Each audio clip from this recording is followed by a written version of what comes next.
गुरु महाराज जी के दिए हुए दात को, जो अनमोल खजाना है, जो हमारा है, जिसे हमें लूटना चाहिए, जिसे हमें संभाल लेना चाहिए, तब हम संभाल पाते हैं। और उसके लिए हमारे हृदय में कैसा भाव होना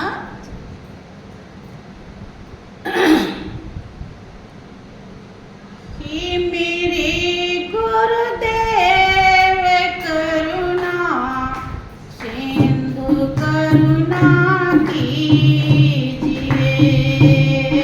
हे मेरे गुरुदेव करुणा सिंधु करुणा कीजिए। हूँ या धन याधीन शरण अवसरण में लीजिए, हूँ या धन याधीन शरण अवसरण में लीजिए। मुझ में है जब तब न साधन और नहीं कुछ ज्ञान है, मुझ में है जब तब न साधन और नहीं कुछ ज्ञान है। निर्लजता है एक बाकी और बस अभिमान है, निर्लजता है एक बाकी और बस अभिमान है। हाँ, हमारे भाव इस तरह के होने चाहिए। क्या कभी बैठ करके मनन करते हैं? अगर करते हैं तो बहुत अच्छी बात है। गुरु की दया और कृपा को हमें ध्यान देना चाहिए, हिसाब करना चाहिए कि गुरु महाराज जी कितनी बड़ी दया हमारे ऊपर के कर रखी है और हम उसे कितना ले रहे हैं, और लेने के लिए क्या उपाय है, कैसे भाव हमें बनाना चाहिए कि ताकि हम पात्र बन जाएं। बहन, किसी भी चीज को लेने के लिए पात्र होना चाहिए। जब पात्र, आप सुनते हैं कि बरसात हर जगह होती है, लेकिन आप देखते होंगे कि ताल तलैया भर जाते हैं और बहुत जगह पे लगता है कि पानी बरसा ही नहीं। जहाँ सूखा सा लग रहा है वहाँ भी पानी बरसा है, लेकिन वो पानी लेने का पात्र नहीं था, अर्थात गहरा नहीं था। तो वहाँ का पानी भी लुढ़क करके तालाब में, जहाँ गहराई थी, जो लेने लायक था वो पानी को इकट्ठा कर लिया, और जो लेने लायक नहीं था मिलते हुए भी नहीं ले पाया। बहनों, ऐसे प्रेमी भक्तों में गुरु की कृपा और दया को जो लेने लायक होता है वो दूर रह के भी ले लेता है, और जो लेने लायक नहीं होता वो नजदीक रह के भी नहीं। इसीलिए हमें पात्र बनना चाहिए। भक्त कहता है कि हे मेरे गुरुदेव करुणा सिंधु, दया के सागर, दया कीजिए, अर्थात हमें इस योग्य बना दीजिए कि हम आपकी दी हुई अमानत को, अनमोल खजाने को संभाल सके। क्या कहता है कि मुझ में है जब तब न साधन और नहीं कुछ ज्ञान। अपने दिल से पूछिए, क्या दिल हमारा ऐसा तैयार होता है कि मुझ में कुछ भी नहीं है? कोई अगर कह दे, ये कमी बता दे, तो हम तुरंत आकड़ जाते हैं। हड्डी में दम नहीं, हम किसी से कम नहीं हैं? भले ही हमारे अंदर कमी हो बहन, वही हमारी कमी को बताता भी है तो हमें स्वीकार कर लेना चाहिए, क्योंकि वो बताने वाला भी जानता है कि हमारे अंदर कितनी कमी है या नहीं। अगर हम उसे स्वीकार कर लिए तो वही आत्मा आपके अंदर है, वही आत्मा उसके अंदर। थोड़ी देर के लिए तो उसे समझ आ ही जाती है कि देखो हमने इसको ऐसा बुरा भला कहा, लेकिन इसने जवाब नहीं, कुछ कहा नहीं।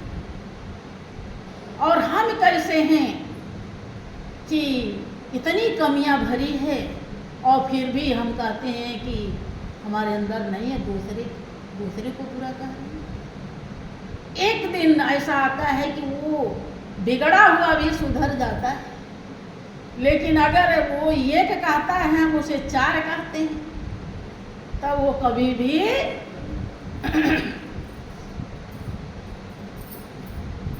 आगे क्या कहता है भक्त, ये मेरे गुरुदेव करुणा सिंधु करुणा कीजिए, ये मेरे गुरुदेव करुणा सिंधु करुणा कीजिए। खा रही गोते हूँ मैं वो सिंधु की मझधार में, खा रही गोते हूँ मैं वो सिंधु के मझधार में। आसरा है दूसरा ना अब कोई संसार में, आसरा है दूसरा ना कोई अब संसार में। ये मेरे गुरुदेव करुणा सिंधु करुणा कीजिए, हूँ या धन यादीन यसरन अब शरण में लीजिए। भक्त कहता है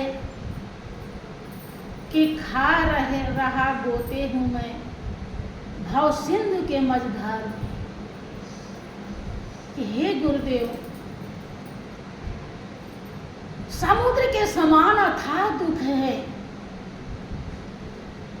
कभी मकान का, कभी दुकान का, कभी परिवार का, कभी बीवी बच्चों का, कभी किसी का, सब तरफ से टेंशन ही टेंशन है।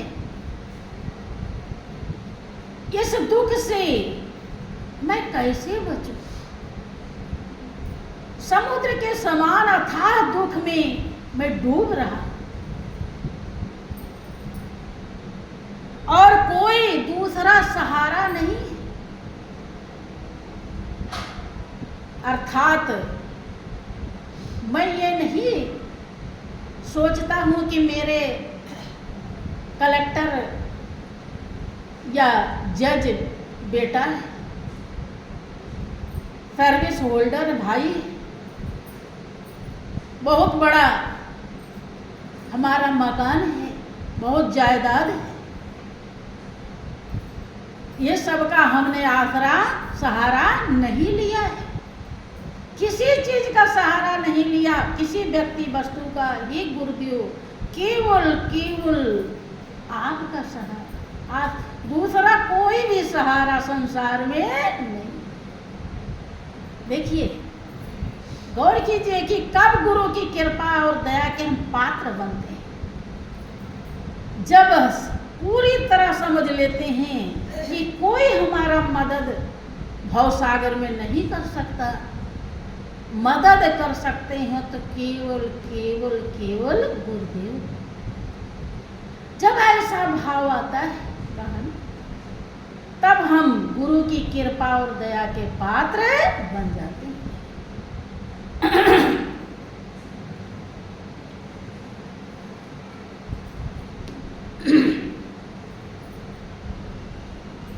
भक्त कहता है कि हूँ अधम याधीन असरण, अब शरण में लीजिए। मैं दुनिया के अधीन हूँ, मुझे मालिक का शरण नहीं मिला, मैं पापी हूँ। ये दुनिया माया प्रपंच अपने अधीन करके मुझे सदा के लिए बर्बाद कर देगी। जिसे ये डर होता है बहन, देखो डर था राजा हरिश्चंद्र को, तो क्या नहीं किया। डर जिसे नहीं होता वो 10 रुपया भी गुरु चरणों में नहीं अर्पण करता, सोचता 10 रुपया बेकार हो जाएगा। साधु महात्मा इनको तो बहुत मिलता है। रहस्य को उन्हें पता नहीं होता है, वो नहीं डरते। और जिसे डर होता है वो मिट जाता है, खत्म हो जाता है, लेकिन जो जीवन का सच्चाई है, रहस्य है, उसे बदलता नहीं।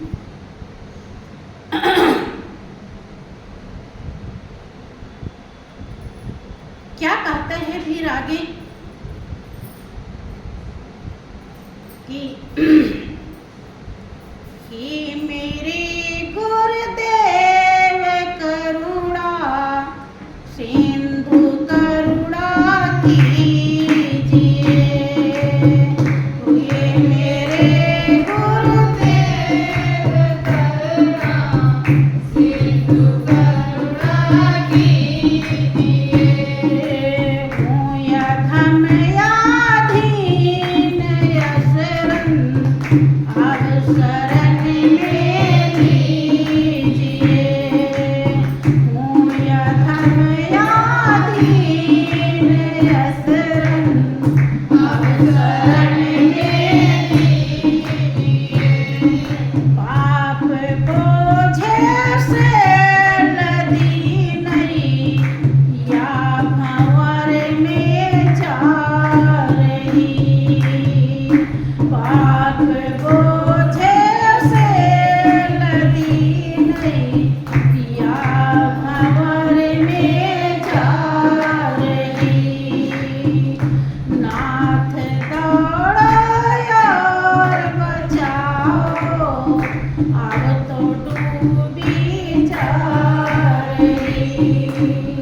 नख से लेकर चोटी तक जितने रोम नहीं है, उससे ज़्यादा समझता है कि हमसे पाप कर्म बन गए, और इसी में हमारी बहुत बड़ी भलाई होती है। हम अगर ऐसा समझते हैं तो हमें छोटा बनने में दिक्कत नहीं होती है, और जो छोटा बनता है वही हरि को पाता है। छोटा बने सो हरि पाता। छोटा ही हम नहीं बन पाते हैं। हमारा अहंकार जो कुछ भी हमारे लिए नहीं होता है वही हमको छोटा बनने नहीं देता है। जिसे लगता है कि हमारे ये है वो है वो है, लेकिन है कुछ नहीं, और वही हमको छोटा बनने नहीं देता, वही हमको मिटने नहीं देता। वही उसी के कारण हम ऐसे अंधे हो जाते हैं कि हमारे पाप कर्म हमें दिखाई नहीं। वो गुरु की कृपा और दया को समझ रहा है, इसलिए कह रहा पाप बोझे से लदी। पाप रूपी बोझा हमारी नाव पे जिंदगी पे लदी हुई है, और ये भवसागर में भंवर में डूब जाएगी। अगर आप जल्दी से दौड़ते नहीं हैं, अर्थात थोड़ी भी अगर देरी कर देंगे तो हम दया और कृपा को प्राप्त नहीं कर पाएंगे और जीवन की मंजिल हाथ से निकल जाए। आगे क्या कहते हैं?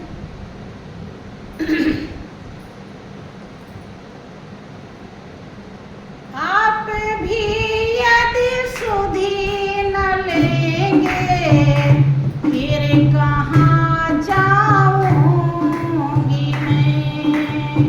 आप भी यदि सुधि न लेंगे फिर कहाँ जाऊंगी मैं।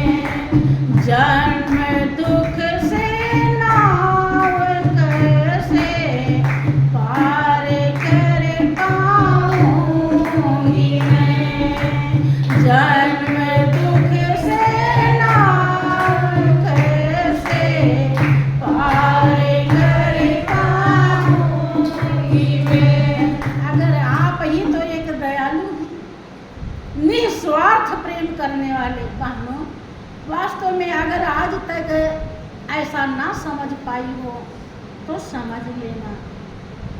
अगर वास्तव में सच्चा संत कोई दुनिया में है, केवल दूसरे की भलाई के लिए जीवन धारण किया है, तो वास्तव में वो सच्चा परमार्थी होता है, वो दया का सागर होता है, वो दया करने के लिए इस दुनिया में मौजूद रहता है। भक्त समझ रहा है इस बात को, कह रहे आप भी यदि सुधि न लेंगे फिर कहाँ, और तो कोई है ही नहीं। भगवान भी हमारी सुधि नहीं ले सकते। अगर गुरु महाराज जी नहीं लिए तो भगवान तो कभी ले ही। और जन्म दुख से जो जन्म मरण जन्म जन्मांतर से लगा हुआ है, माँ के गर्भ का कष्ट सहना, बार बार जन्मना, बार बार मरना, कि 1000 बिच्छू डंक मारे एक साथ जितना दर्द होता है मौत के समय, कहीं तो 1000 का है, कहीं लाखों का है, करोड़ों का जिक्र आता है। और गर्भवास का कष्ट तो कितना भयानक है कि जन्मत मरत दुसा दुख होई, असहनीय। और जिन बहनों ने झेला होगा उन्हें पता होगा। कुछ बहनों को तो प्रभु जल्दी से निवारण कर देते हैं और कुछ को तो बहुत ज़्यादा झेला देते हैं। आजकल तो ऑपरेशन कर देते हैं बेहोश करके, तो उन्हें ज़्यादा महसूस नहीं होता, बाद में थोड़ा थोड़ा होता है, दवा खाती रहती हैं। लेकिन पहले जो स्वयं बिना ऑपरेशन के बच्चे होते थे, प्रसव पीड़ा वो जानती थी कितना भयानक होता है। कि जन्म दुख से नाव कैसे पार कर पाऊं।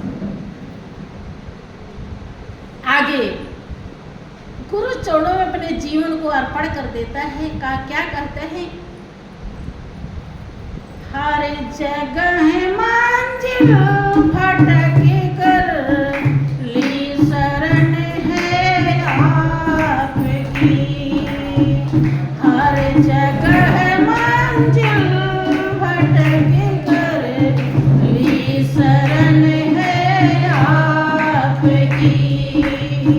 पार करना या न करना दोनों मर्जी आपकी। पार करना या न करना दोनों मर्जी आपकी।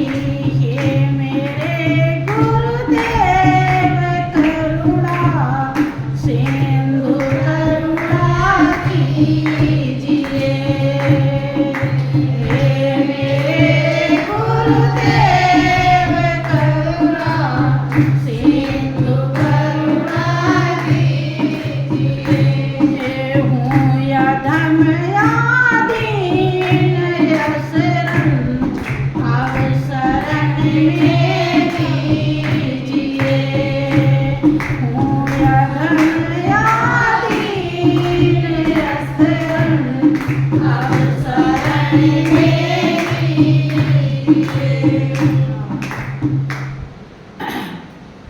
बहनों, गुरु महाराज की दया और कृपा को जिसे भगवान कहा जाता है, उन्होंने समझा और इतनी गहराई से, इतने सुंदर ढंग से, इतने अच्छे भाव से पालन किया है, जो इतिहास आपके जीवन में यहाँ पर रखा हुआ है, भरपूर मौजूद है। तो जब महापुरुष, जिन्हें भगवान कहा जाता है, अवतारी कहा जाता है, उन्होंने दया और कृपा को प्राप्त करने के लिए ऐसे भाव बनाए, तो हम जीवों को तो बनाना जरूरी है। तो बोलिए प्रेम से श्री सद्गुरुदेव महाराज की, श्री सच्चिदानंद